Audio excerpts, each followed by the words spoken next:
Welcome in, Captain's Crew. In this video, I'm going to explain some key tips on how to get through dungeons faster.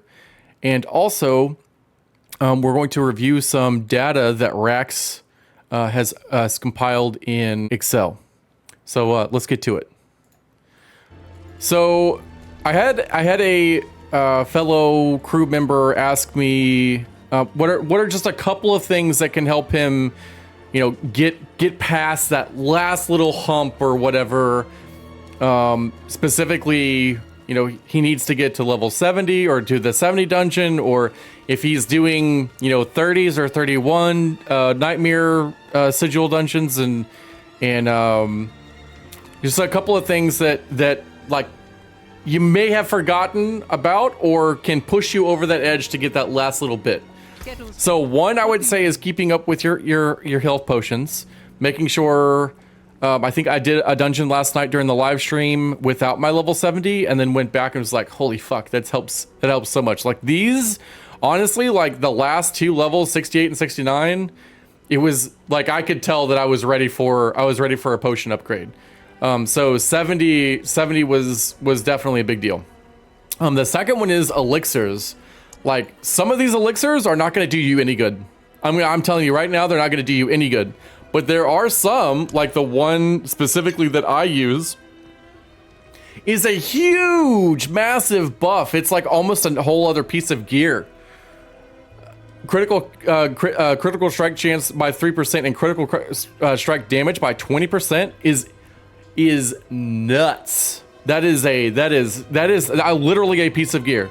So like if you're missing a piece of gear, or maybe even a couple of pieces of gear, something like this for whatever class and spec you're running might actually help you. Might actually push you just over the edge to get to your whatever your next goal is, and get that piece of gear or whatever, and there you go. So the second item on the agenda is, hey guys, just a quick interruption here.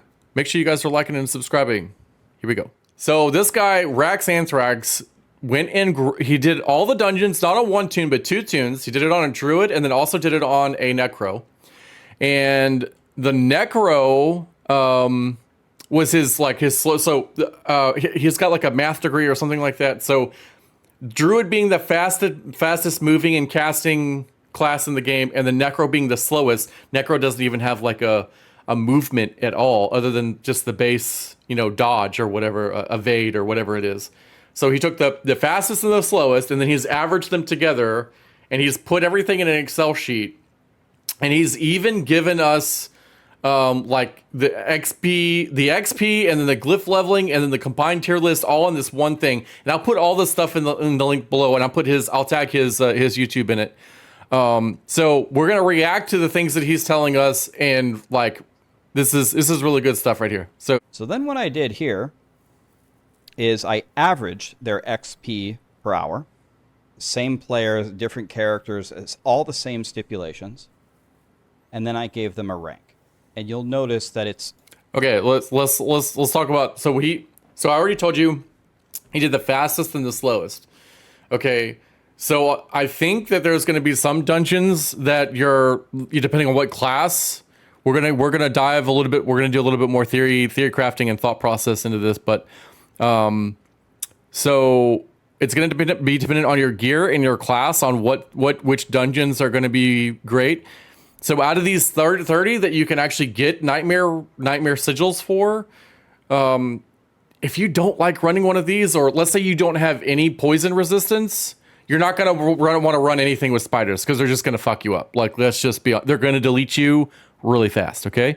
So, but let's say you have godly amounts of poison resistance, and you can clap a whole dungeon really fast because you don't have to worry about, you know, your poison resistance is so high.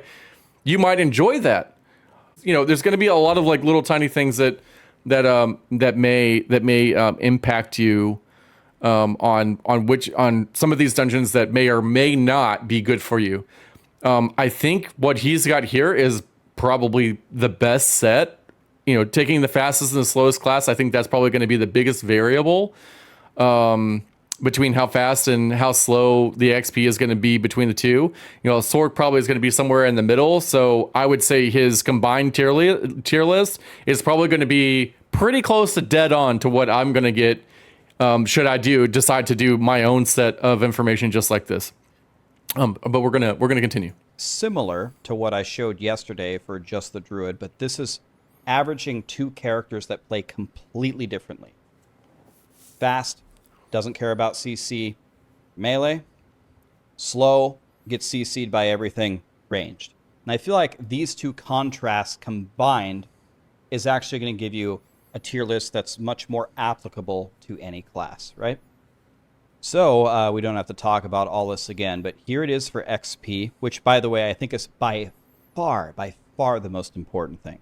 You shouldn't really go for glyph leveling. Your glyphs will never level naturally.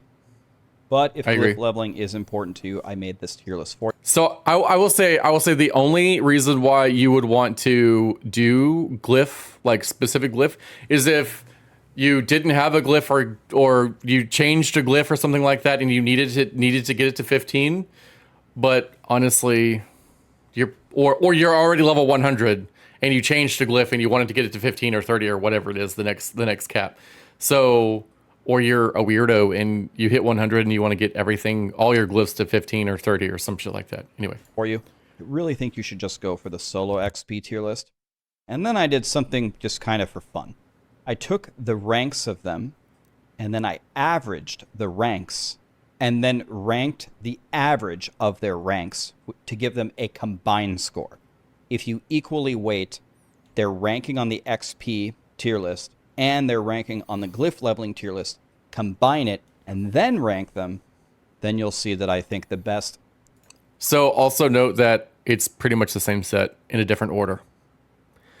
Like number 2 over here is number 1, Alderwood's number 2, Blind Burrows was 1 here, is 3 here, Mallwood is almost there, becomes number 4, Wrathwind Wilds is number 5. Like, they're all right here. These right here are all right here. So don't... Overall dungeon for everything is Gul'ran Canals, which makes sense because Gul'ran Canals got 2nd place for XP and 1st place for glyph leveling, which is just based upon how fast you can complete them.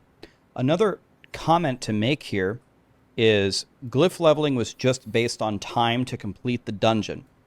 Keep in mind I did all of this testing solo. But remember, when I was doing every single dungeon, one of the stipulations was to skip all events, was to skip all the pylons, and it was to make sure that I, for the most part, full cleared the dungeon. So those are like the same tips that I've given you guys during my live streams on how to clear dungeons the fastest. Like, fuck the pylons. Unless you can crab it and run, fuck them. Don't do any of the events unless you absolutely need to. I don't know of a single event that I've had to do. Some of them I choose to do because they're super easy or super quick and you can get through them really fast. But like if you're doing your obols or whatever the fuck they are, yeah, that's not the fastest way to be doing this. No, of course. If there's one zombie in the corner, I don't go kill the zombie unless it's slay all. But in general, I explored almost every area of the map. I've said that 1,000 times. Some of these dungeons you can get really lucky in and finish it very quickly, which would impact this glyph leveling tier list a little bit. Yep. But in general, this should all be extremely accurate. I think the accuracy of the solo XP tier list across the board for all classes now should be extremely. I hope you guys enjoyed this. If you liked it, please consider liking and subscribing to the channel.